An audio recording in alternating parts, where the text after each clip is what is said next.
கடந்த 10 மே 2026 அன்று தமிழக சட்டமன்ற தேர்தல் முடிவுகள் வெளியாகியிருந்தது. தேர்தல் முடிவுகள் வெளியாகி பெரும்பான்மையை நிரூபிக்க முடியாமல் போனதால 5 நாட்கள் ஆகியும் தவிக தலைவர் விஜய் முதலமைச்சர் பதவி ஏற்க முடியாத சூழல் நிலவி வந்தது. அதுக்கப்புறமா மாற்றுக் கட்சியினரிடம் ஆதரவு கேட்டிருந்த நிலையில தொடர்ந்து இழுத்தடித்து வந்திருந்தாங்க.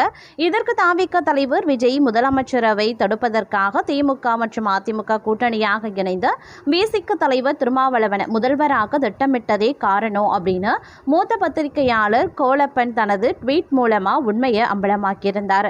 தமிழகத்தில் கடந்த ஏப்ரல் 23, 2026 அன்று தமிழகத்தின் 17வது சட்டமன்ற தேர்தல் நடந்துச்சு.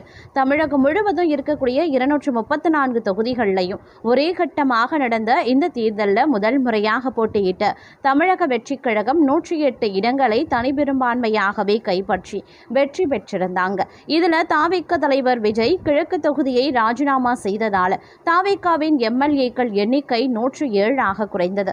107 இடங்களை தனிப்பெரும்பான்மையாகவே பெற்றிருந்தாலும் ஒரு பயனும் இல்லை என்பது போல மாறிவிட்டது.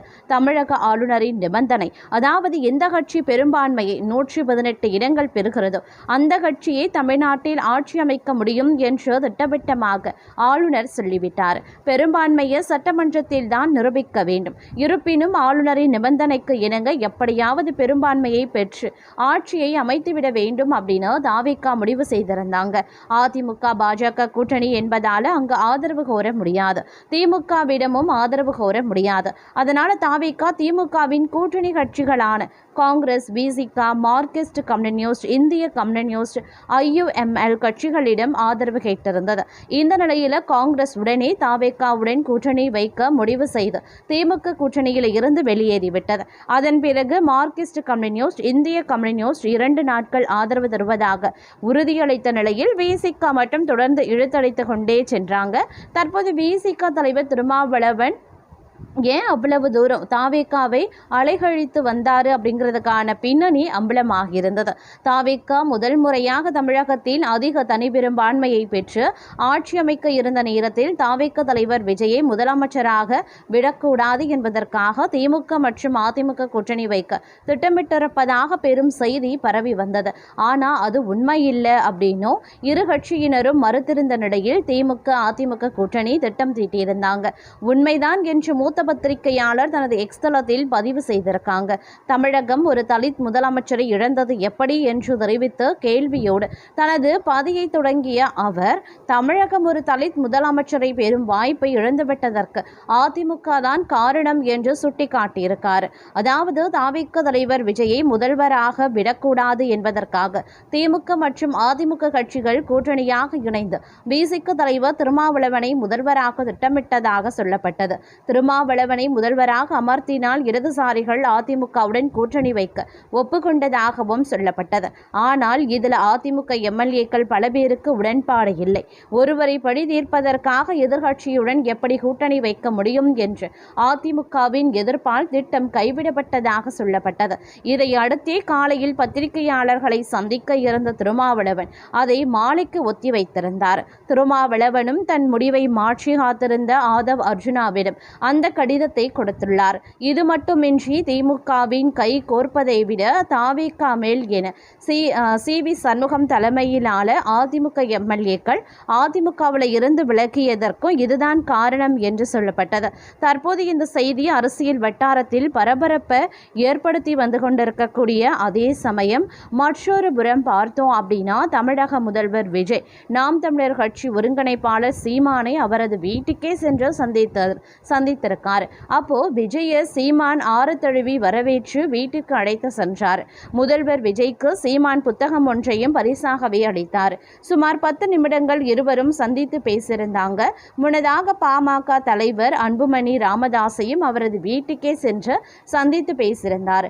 தமிழக முதல்வர் விஜய் அரசியல் நாகரிகத்தை பறைசாற்றும் விதமாக அரசியல் களத்தில் நேரெதிரில் நின்றவர்களையும் சந்தித்து வாழ்த்து பெற்று வருகிறார்.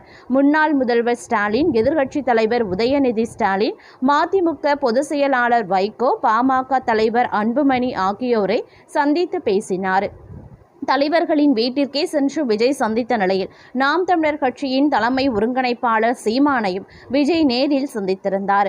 விஜயை வீட்டு வாசலுக்கே வந்து வரவேற்ற சீமான் ஆரத் தழுவி அன்பை வெளிப்படுத்தினார். பின்னர் இருவரும் கைகோர்த்தபடி வீட்டிற்குள் சென்றனர். முதல்வர் விஜய்க்கு சீமான் புத்தகம் ஒன்றையும் பரிசாக அளித்தார். சுமார் 10 நிமிடங்கள் இருவரும் சந்தித்து பேசியிருந்தாங்க. தாவேக தலைவரும் முதல்வருமான விஜயை அரசியல் களத்தில் மிக கடுமையாக சீமான் விமர்சித்திருந்தார். சீமான் கட்சியினரும் விஜய் மீது மிக கடுமையான விமர்சனங்களையும் முன்வைத்திருந்த நிலையில் சீமானை வீட்டிற்கே சென்று விஜய் சந்தித்திருப்பது வரவேற்பை பெற்றிருந்தது. சீமான் அரசியல் களத்தில் விமர்சனம் செய்தாலும் தனிப்பட்ட முறையில் தம்பி என்றே விஜயை பலமுறை குறிப்பிட்டு பேசுவதை பார்க்க முடியும். முன்னதாக அன்புமணி ராமதாசும் விஜயை வீட்டு வாசலுக்கு வந்து அழைத்து சென்றார்.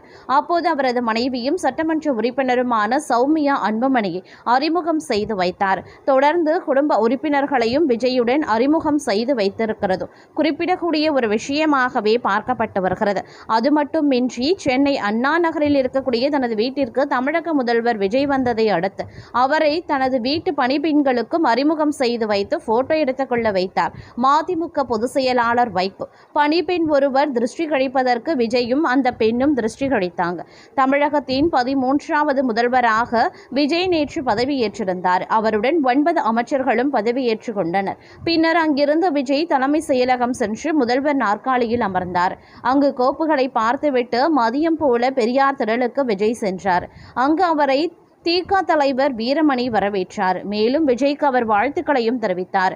இதையடுத்து விஜய் பெரியாரின் சிலைக்கு மலர்தூவி மரியாதை செலுத்தினார். பெரியார் அருங்காட்சியகத்தையும் முதல்வர் விஜய் பார்வையிட்டார். இதையடுத்து இன்று தமிழக சட்டசபை கூடிய நிலையில் விஜய் உள்பட 233 எம்எல்ஏக்களும் பதவியேற்றுக் கொண்டனர். இதையடுத்து சபாநாயகர் தேர்தலுக்கான மனுவை JCT பிரபாகரனுடன் சென்று தாக்கல் செய்த விஜய் நேராக ஆழ்வார்பேட்டையில் இருக்கக்கூடிய ஸ்டாலினின் இல்லத்திற்கு சென்றிருந்தார். அங்கு அவரை உதயநிதி ஸ்டாலினும் ஆரத்தழுவி வரவேற்றனர். உடன் முன்னாள் அமைச்சர்கள் அன்பில் MRK பன்னீர்செல்வம் உள்ளிட்டோரும் இருந்தாங்க. இதையடுத்து விஜயின் கான்வாய் அண்ணா நகரில் உள்ள மதிமுக பொதுச் செயலாளர் வைகோ வீட்டிற்கு சென்றிருந்தார். அங்கு வாசலுக்கே வந்து திருச்சி MP துரை வைகோ வரவேற்று உள்ளே அழைத்து சென்றார். உள்ளே வைகோ விஜயை பார்த்ததும் கட்டி அணைத்து அன்பை பொழிந்தார்.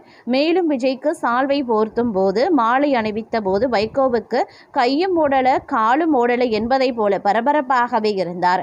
தனது கட்சி நிர்வாகிகளை விஜய்க்கு அறிமுகப்படுத்தினார். பின்னர் தனது வீட்டு பெண்களை விஜய்க்கு வைகோ அறிமுகப்படுத்தினார். அப்போது அவர்களில் ஒரு பெண் துள்ளி குதித்து கொண்டு விஜய்க்கு திருஷ்டி கழித்தாங்க.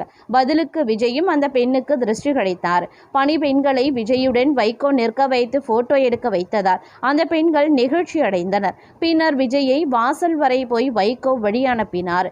அங்கிருந்த மக்களுக்கு இருவரும் சேர்ந்து கையசைத்து மகிழ்ச்சியை பரிமாறிக்கொண்டனர். இதையடுத்து நீலாங்கரையில் இருக்கக்கூடிய பாமக தலைவர் அன்புமணியின் வீட்டிற்கு விஜய் சென்றார். அங்கு வாசல் வரை வந்த அன்புமணியும் சௌமியாவும் வரவேற்று உள்ளே அழைத்து சென்றனர். அங்கு அன்புமணியின் மகள்கள், மாப்பிள்ளைகள், பேர குழந்தைகள் இருந்தனர். விஜயுடன் அவர்கள் போட்டோ எடுத்துக் கொண்டனர். இதையடுத்து நாம் தமிழர் கட்சியின் தலைமை ஒருங்கிணைப்பாளர் சீமானின் வீட்டிற்கும் விஜய் சென்றார். விஜயை வாசல்ல நின்று சீமான் ஆரத்தழுவி உள்ளே அழைத்து சென்றார். இப்படியாக அரசியல் நாகரிகம் கருதி மூத்த அரசியல்வாதிகளை முதல்வர் விஜய் சந்தித்து வருகிறார் என்பதும் குறிப்பிடத்தக்க ஒரு விஷயம்.